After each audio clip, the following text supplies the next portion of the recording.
Hi Windsongfarm Blueberry fans. I know some of you have been asking me if we are going to open up this summer because of the COVID-19, and yes we are. Now that you're anxiously awaiting to come out and pick your blueberries starting on the week of July 1st, I thought you might be interested in what goes on behind the scenes. So it's a beautiful day here in Abington. You can hear the Abington militia shooting in the background. I don't know what they're shooting at, but they've been at it all day. You can hear the Harleys out on 169 and Route 44 roaring. But here, if you listen carefully, you'll hear the hum of commerce as our bumbling bees are very busy getting us ready for blueberry season. When I come down to work here, I come down in my little tractor, which I love, with my trailer. My Cub Cadet, best thing I ever invested in for the blueberry farm. It's low enough for me to get in between the rows almost until the berries set. And then, as you know, the branches get heavy and everything bends down, so it gets a little bit difficult. Michael pruned for me back in February and March, and he took out lots of big old deadwood as well as some branches that were too tall and some of the suckers. You can see some of his work along the edges. You'll see lots of dead blueberry twigs. And I'm continuing to do dead twigging as I work down here. So when I come down, I bring my mower, which you'll see in a few minutes. Right now, this is my second round of trimming and mowing in between all 800 bushes. I mow in between the rows with the tractor, and then I take out my Husqvarna little trimmer and do in between the bushes. If you come over here, I'll show you our beautiful early blue blossoms, and we might even get to notice some pollinators.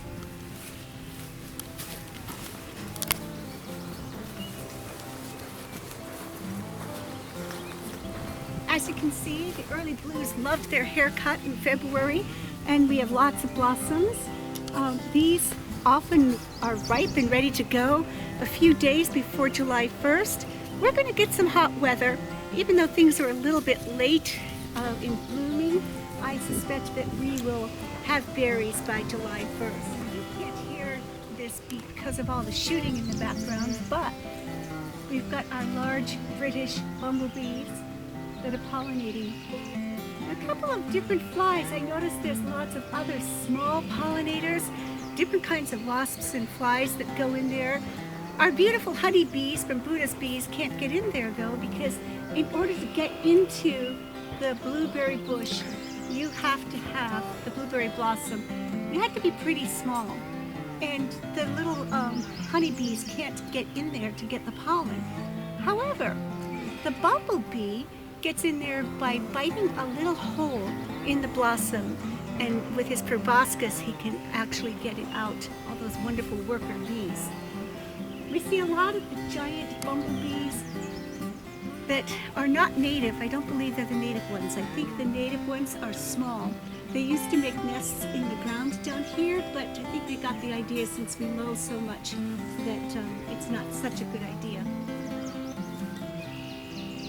Lots of busyness, busy as a bee.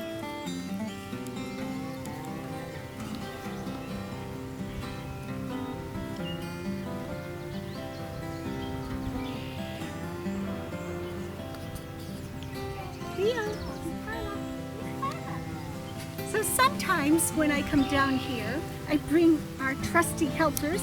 This is Leo, who's now fluffalicious with his Corona haircut. He hasn't been groomed in a while. And Carla has some nice little curls. Usually she looks like a little piglet, but she's got some beautiful Corona hair, and she's looking pretty good.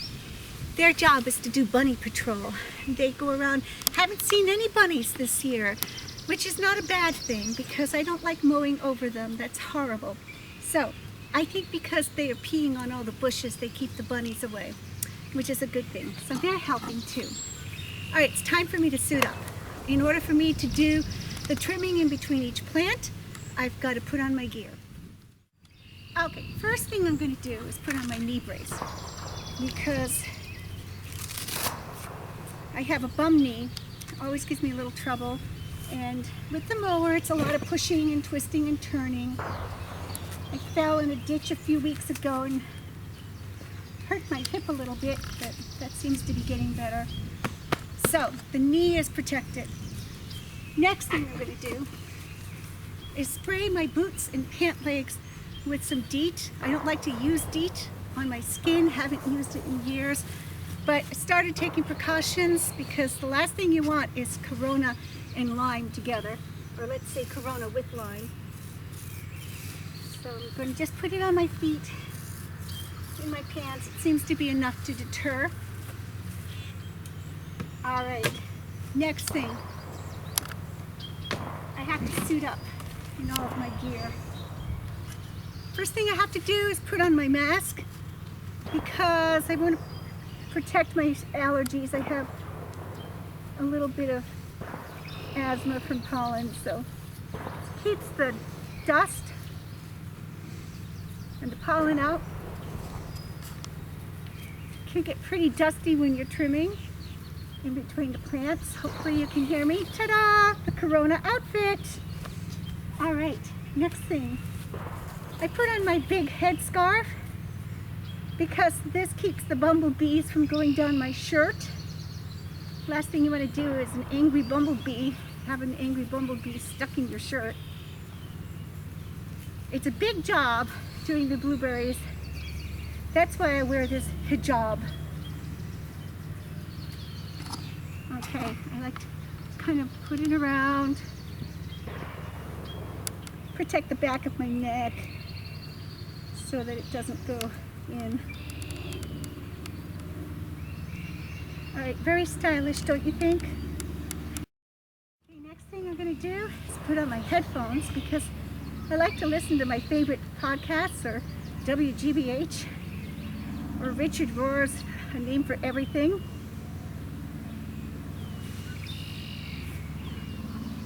And then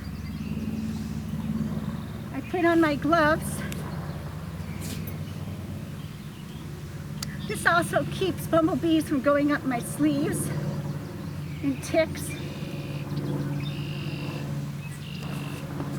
Okay, I guess I'm ready. I left my mower down in the field, so we're going to walk down there and I'll put on my helmet and start her up.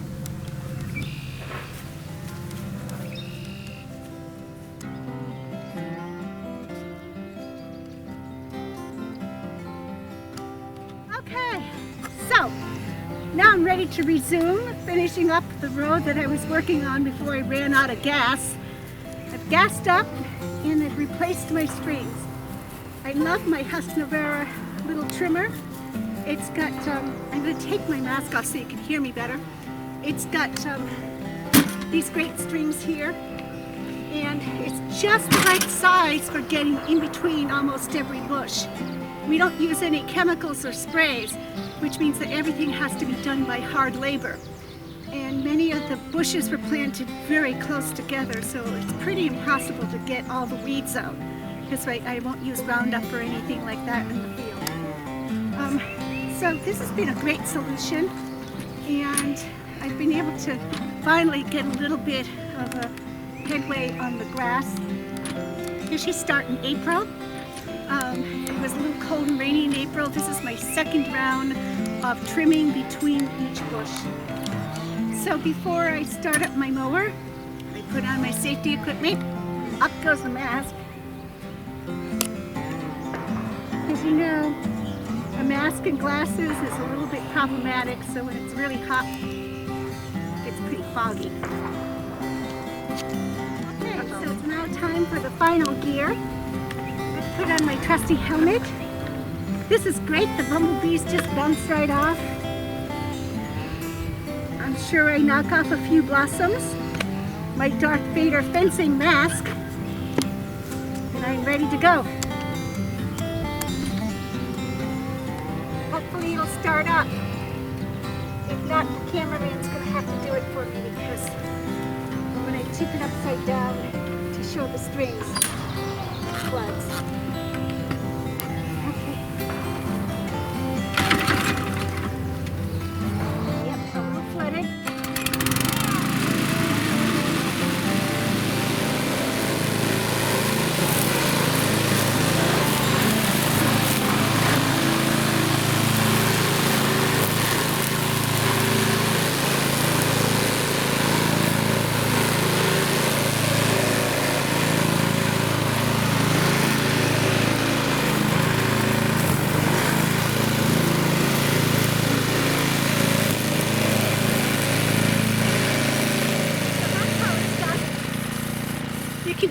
difference between the rows that have not been done. That nasty grass that grows between. And then the rows that have been done. Of course, in a few weeks, the berries will set and I'll no longer be able to get in here with a mower or a trimmer. And then you'll be coming out and you'll stomp down all the grass, which is great. We used to have our horses down here until picking time. They used to keep everything mowed in between pretty nicely. In final preparation, in June we'll start cleaning up the barn. We're going to rearrange things to be COVID-19 safe. We've got a little hand washing sink for your safety and comfort. And we'll be having regular hours instead of open every day. We'll be open 5 days a week to start with. We'll see how that goes. Look forward to seeing you down in the patch, everybody. Bye!